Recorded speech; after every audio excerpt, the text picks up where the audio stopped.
TV7 Israel News is made possible thanks to your generous donations. Shalom, good evening. This is TV7 Israel News broadcast to you from Jerusalem, and in today's top stories. 5 Israelis sustained separate degrees of injuries as repeated acts of terror plague Judea, Samaria, and the Jordan Valley. Israeli Prime Minister Benjamin Netanyahu stresses that the Israeli defense establishment is well prepared on all fronts. Israeli President Isaac Herzog voices compassion for the Lebanese people, while in tandem levels a warning to the Iranian-proxy Hezbollah.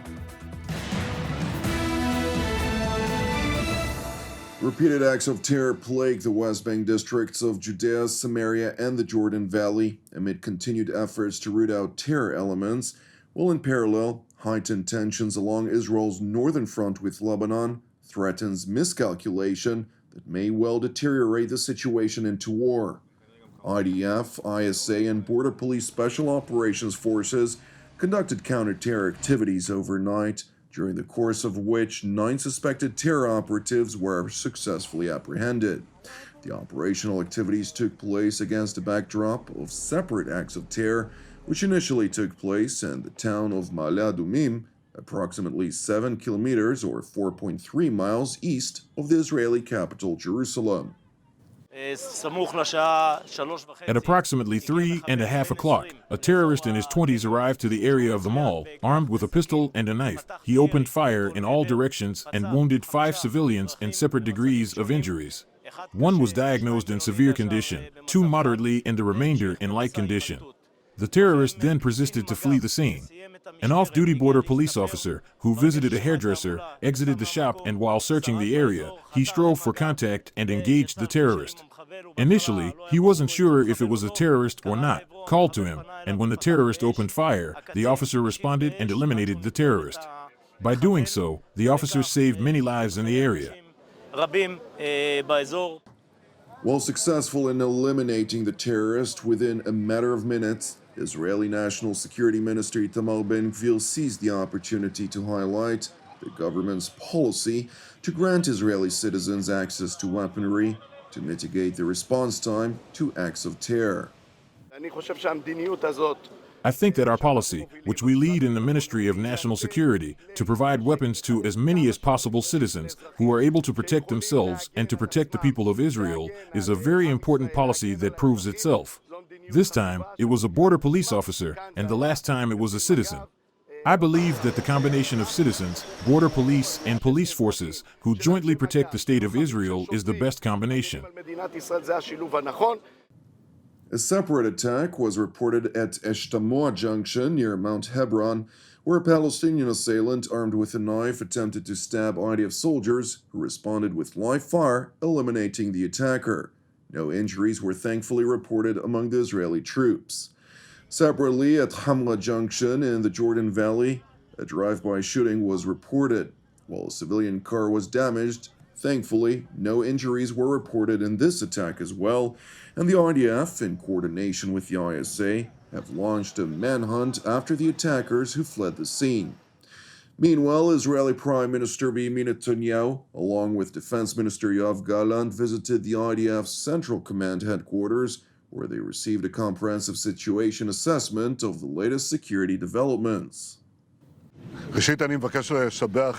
First, I would like to commend the border police officer who engaged, took swift and determined action, and eliminated the terrorist in Ma'ale Adumim.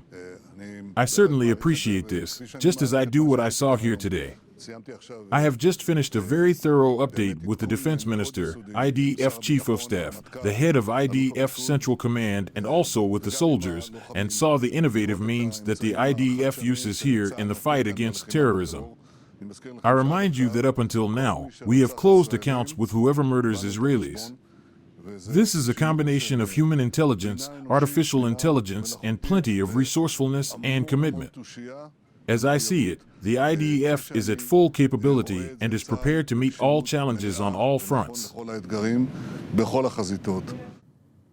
Netanyahu went on to seize the opportunity to highlight that in parallel to Israel's security preparedness, The Israeli economy has also been injected with substantial foreign investments, proving that domestic turmoil over the highly contentious reform of the judiciary does not pose any immediate danger to the state's resilience. Not only is the IDF strong, but so is Israel's economy. We were told today that Amazon is investing 26 billion shekels in the Israeli economy. This is after we were told that Intel intends to invest $25 billion and that NVIDIA is building a supercomputer here. Indeed, the IDF is strong, as is the Israeli economy. Israeli society and democracy are coming out strengthened. I would like to tell you that I am working around the clock, together with others, on the solution.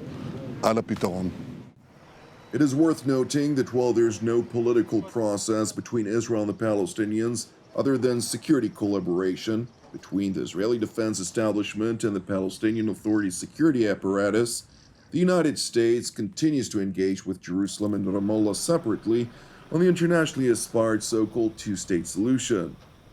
It is an issue that we have raised repeatedly in our conversations with leaders in Israel, as well as our conversations with leaders of the Palestinian Authority.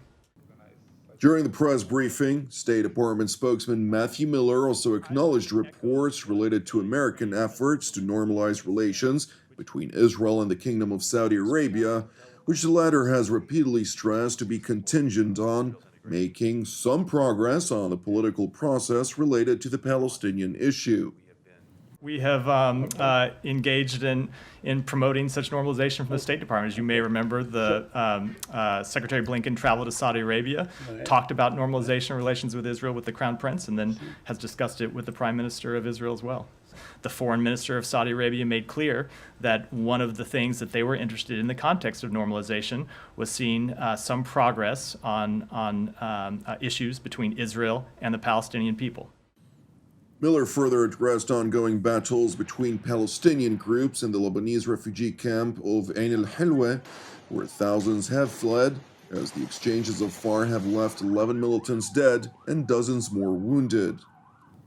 We continue to follow the alarming reports of escalating violence in the refugee camp that has reportedly resulted in at least 11 deaths and many injured, including 2 children, with at least 2,000 people displaced. We are especially concerned by reports that the violence has damaged at least 2 schools operated by UNRWA.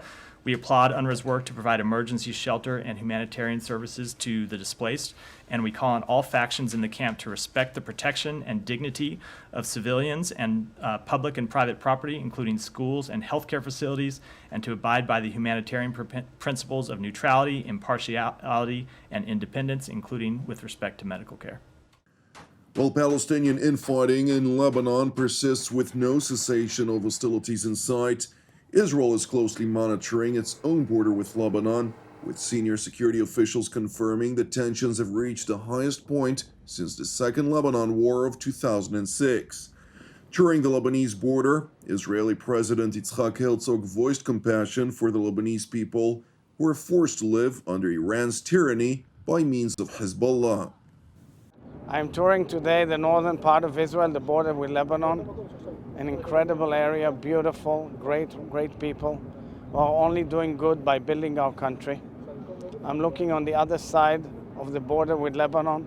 Lebanon is in havoc, it's collapsing, it's a tragedy. We extend our hands to the Lebanese people. They don't deserve the Iranian spell that kills and ruins so many parts of their country. They definitely don't deserve the involvement of Hezbollah, which undermines their stability and well-being. But most importantly, I want to tell our enemies, especially the guys from Hezbollah on the other side of the border, don't be mistaken. The IDF is strong, is united, is capable, and will protect and defend our sovereignty and the security and well-being of the people of Israel. This is our top priority. Prior to the Israeli president's tour, IDF Chief of General Staff Lieutenant General Herzi Halevi also visited Israel's northern front, where he received a situational assessment from the commanders of the 91st Division, or Galilee Formation, and Northern Command Commander Ori Goldin, during which, according to an IDF spokesperson's unit statement, they reviewed recent events and presented a variety of measures used by the 91st Division to disrupt and thwart sovereignty violations by Hezbollah in the area of the border. And while tensions on the northern front demand a heightened level of preparedness, Israel's looking to further exploit its natural resources to bolster its position diplomatically by helping its allies in need, while in tandem, benefiting Israeli citizens amid rising costs of living. The strongest diplomatic card that the state of Israel has is the gas, a land of milk and honey and gas. And everyone in the region and around the world wants to connect to Israel because of the gas. Our ability to export gas in a controlled manner, as I've said, is a great diplomatic weapon that strengthens Israel's position in the region and the world. So if we take the economic aspect of tens of billions in income, continuous income, into the state's treasury for the benefit of the Israel's citizens and to fight the cost of living, together with the diplomatic benefit for strengthening Israel's position, of course we need to make the decision to increase the export of gas, according to the quantity required.